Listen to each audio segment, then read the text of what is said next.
Welcome back to the SERA ECR podcast. Today, I'm with the person who introduced me into the convenor role, Rebecca. Welcome. Would you like to Thank introduce you. yourself? Thank you very much, Zane. What to say? My name is Omolabake Fakunle, Labake for short, and I'm currently a Chancellor's Fellow at the University of Edinburgh, where I'm also the EDI Director, that's Equality, Diversity and Inclusion. And I hold a few other hats. I'm currently leading the university's EDI decolonization work for the Curriculum Transformation Project.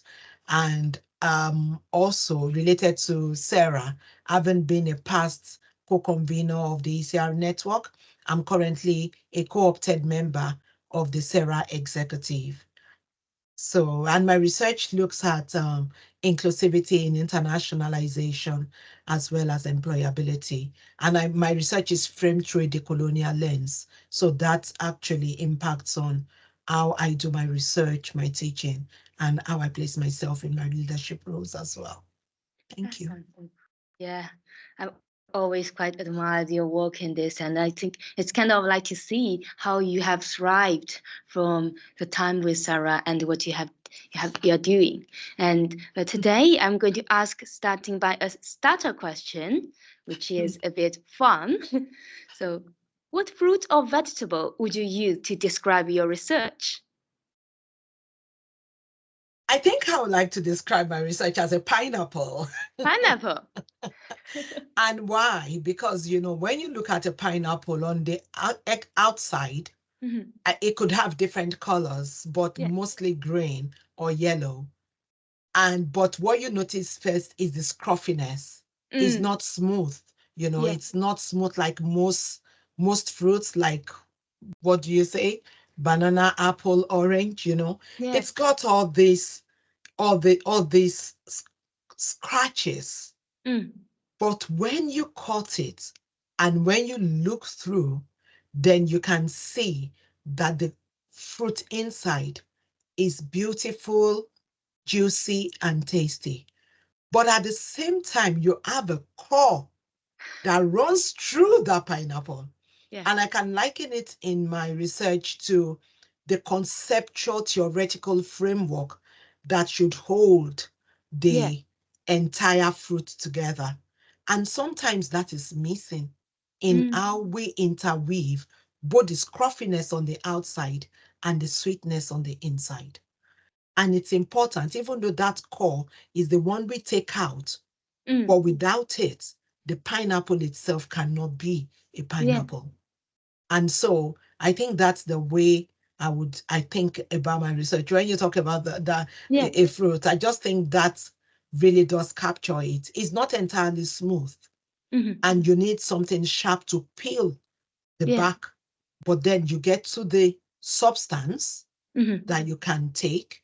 But within that substance, there is a core that you need to reach for the substance to make sense and Yeah. for it to be worth it, the trouble you have undertaken to peel the layers to get there.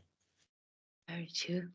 I really like this metaphor of the pineapple and with the theory as a cone of this. Like it may not be that visible, but that's what it keeps it together. Yeah. Yeah. And since we know each other through Sarah, and this is the 50th anniversary of Sarah, I would like to ask you how you met Sarah. Well, it's I think it's more of a question of how Sarah came into, my vision or my Mhm. horizon. And it Yeah. started, this is like a decade ago, Mhm. when I was 2014. thinking about presenting at a conference, presenting my work. It's actually over a decade ago. I think it was 2013, actually. Oh, 2013. 11 Yeah, years. yes, it was 2013, I think, or 20, possibly, What or time flies. 2014. But I was really super keen to, you know, share my research. And I remember talking then with a senior colleague, one of the Mm. professors in the school. And I said, I'm thinking of going to Sarah or writing a paper, Mhm. an abstract for submission.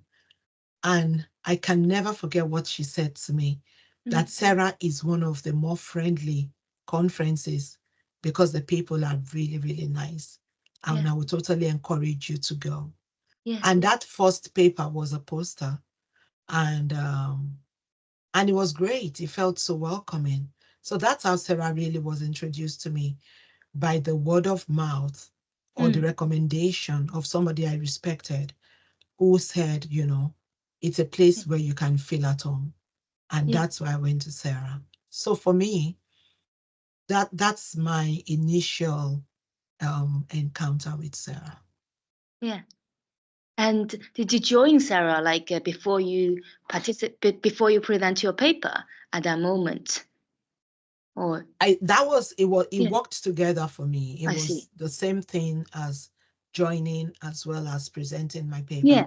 Because at the point of registration, you could actually get, you know, for ECR, you pay For ECR lower. discount, And I don't think there's a compulsion to join. But I think it was about the same thing for me. I felt like being part of SERA after that I first see. conference. Yeah. When can I ask, when did you become an ECR network convener? Oh, that must have been around COVID, just before COVID, around COVID 2020, I think, 2020.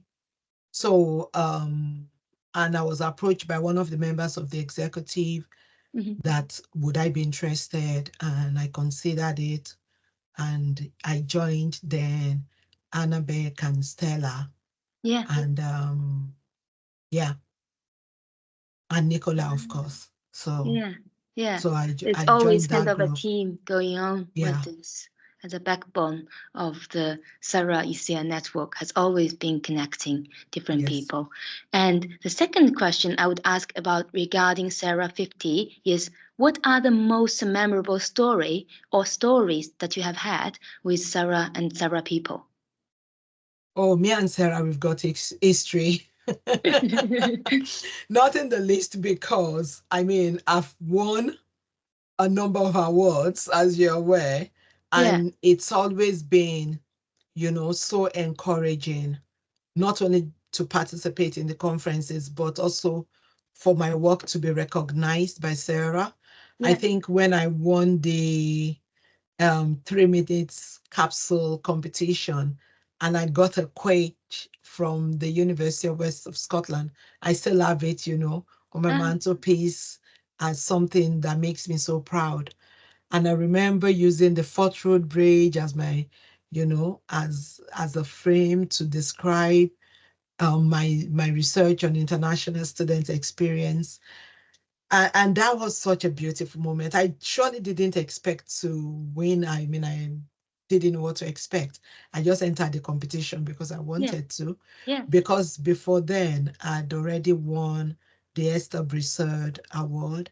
And so for me, it was just an affirmation of the support, and also, you know, the relevance of my work and how that is recognized within the SERA community.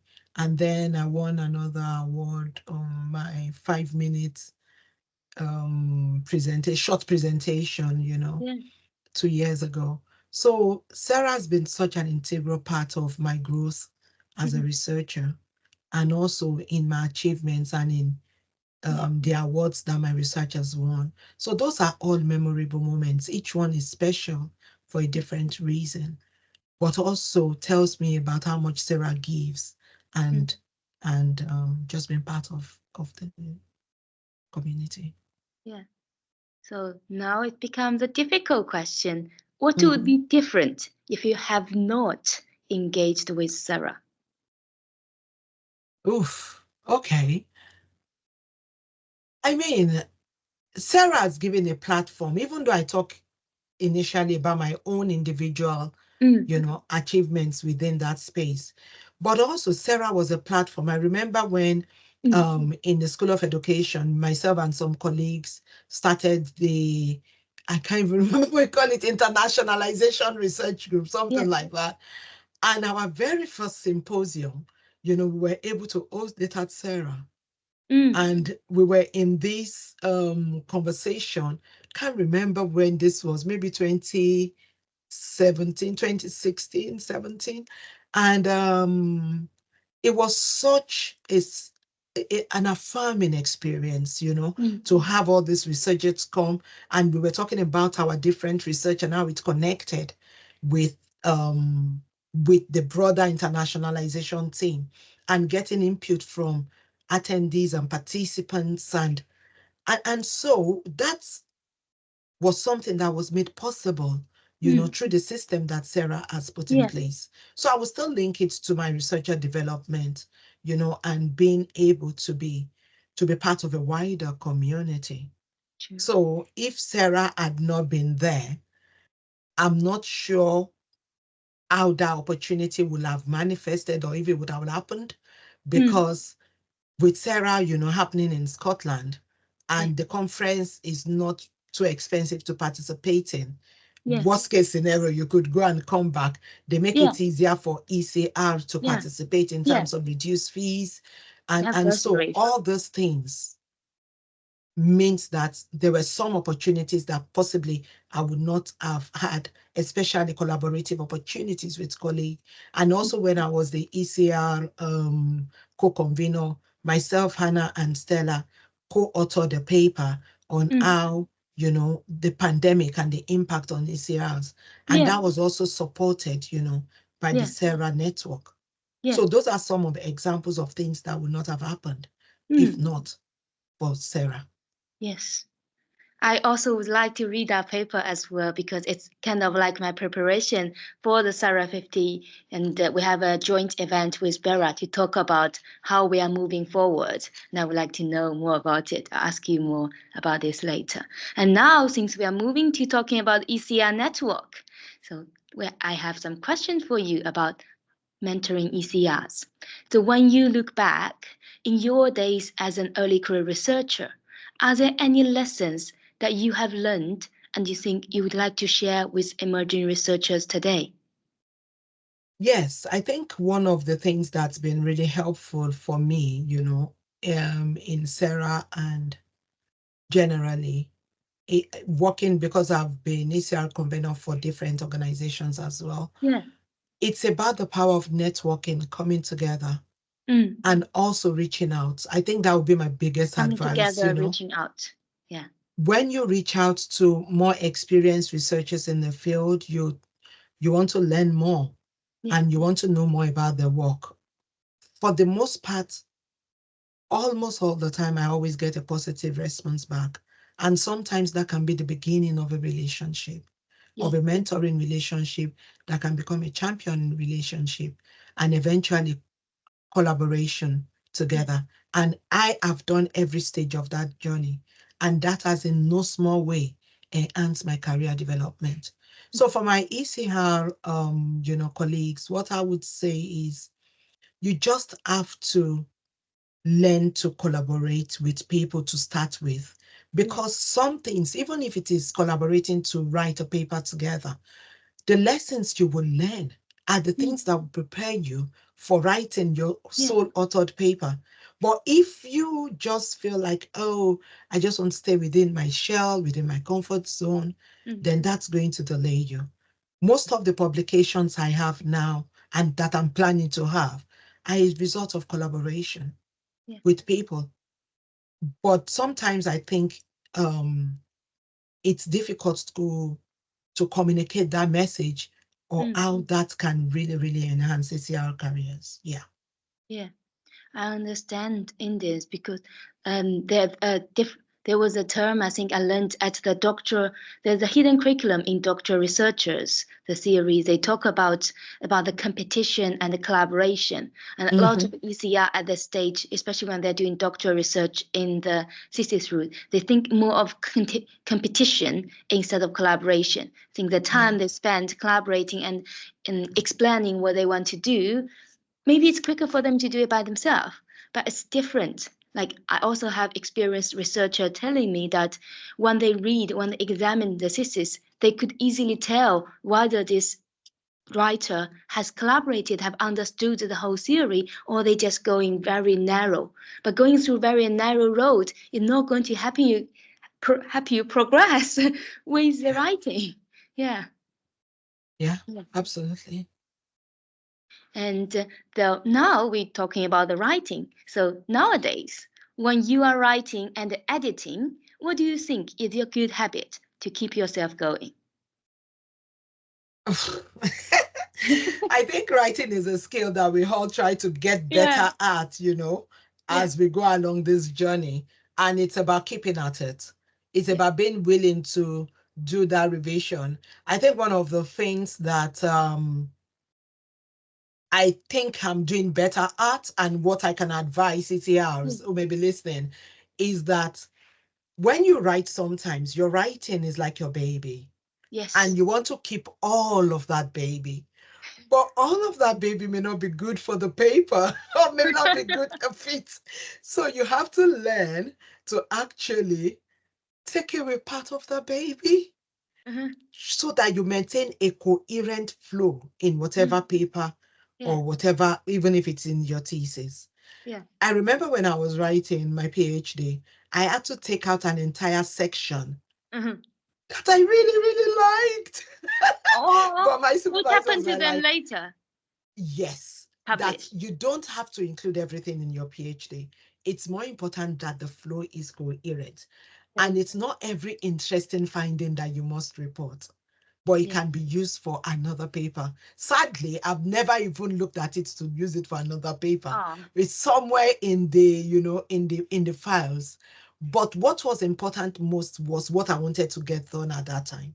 yeah. And to get that done, there are times you just have to be critical, Mm, and you just have to say, you know what, this is nice. Out. mm, This is what I need. And yeah. the earlier we just practice that. Mm, And one trick that I use to make myself feel good is I always have all these, tiny, tiny Word documents opened. So when I mm. cut it out, I tell myself, you will still use it again. And I paste it somewhere. So it Ah, doesn't feel as if I've totally lost it, yeah. even though I never go back to those notes, but it's there. And that process of Yeah, saying that I'm preserving it potentially for the yeah, future helps to reduce that sense of loss. mm, So maybe that's a trick that yeah, might be helpful. yeah. I really like the baby metaphor you talk about this. Like, um, there's the word limit in this, either in our thesis or in any other publications. And there are loads of things because we have been spending such a long time with it. How are you Yeah. going to do this? Just get this done and something else may be preserved. You may not use it or you may use it, but Hmm. no, it's still part of your like brainchild. It will be there, Hmm. just another child. At this Exactly. way, you just get the first child delivered Yeah. to a certain way. Yes. And now we move to another side of this. So when I take on the ECR commander role, I was thinking about what that ECR mean. And I was thinking about the E as editorial writing and C as conversations with scholars and R as reading club. We need to read something to kind of like to help ourselves to explain what we want to talk about, to Mm. write. So, Mm. what have you been reading recently and you find them thought provoking or eye opening and you think you'd like to share with us? Well, currently I'm reading or rereading All About Love by Mm-hmm. Bell Bell hooks. Hooks. Yes. High And five. I think it's a lovely book. Mm, It takes us down a different path. Like you said before, is it all about competition or mm, is it about collaboration? yeah. And also, is it about love? Is it about, we have love for what we do, hopefully, Mm, but also is it about love for the things people don't talk about? mm, And how does our integrity come into place? How do we share with the upcoming mm, ECRs? And how do we hold ourselves accountable yeah. also and put ourselves forward? So Yes. it's a really powerful and popular book. And it's a book that, provokes us to think outside of the sterile academic language that we are meant to be talking about as if we are not embodiments of the things that we do. True. This is also a book that has changed my way of seeing how my life could go and where I want to go. Because before reading that book, I have a very narrow vision, understanding of love, and reading that, I like, wow, it's kind of like opening up, like you just talked about. Help you to rethink what you took for granted may not be what you actually want to see. That's right. Yes. And the final one, not to surprise you, as you can see, we have a lot of connection with previous interviewees' questions. So do you want to leave us with one question for the future interviewees? I think my question would be, and having just read a paper, I'm currently reviewing a special issue, my special issue on related also to internationalization. And I read a very thought-provoking paper, I'm so proud of, the collection of papers we have. And it was about seeing things in a different way. My question would be, how can we see our research in a decolonial way, through a decolonial lens, to interrogate the assumptions and the power relations in educational research? Thank you.